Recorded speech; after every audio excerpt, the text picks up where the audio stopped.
Hello, in this video I'm gonna show you how to scan Wi-Fi QR code on Samsung Galaxy S25 Plus.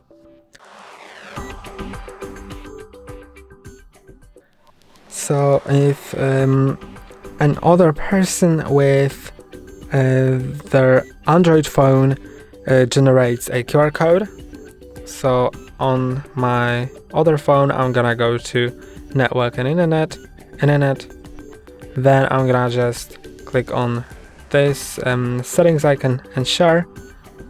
Then I'm gonna verify with my pattern.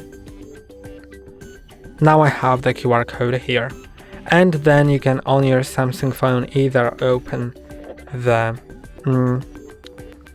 camera app and scan the QR code there.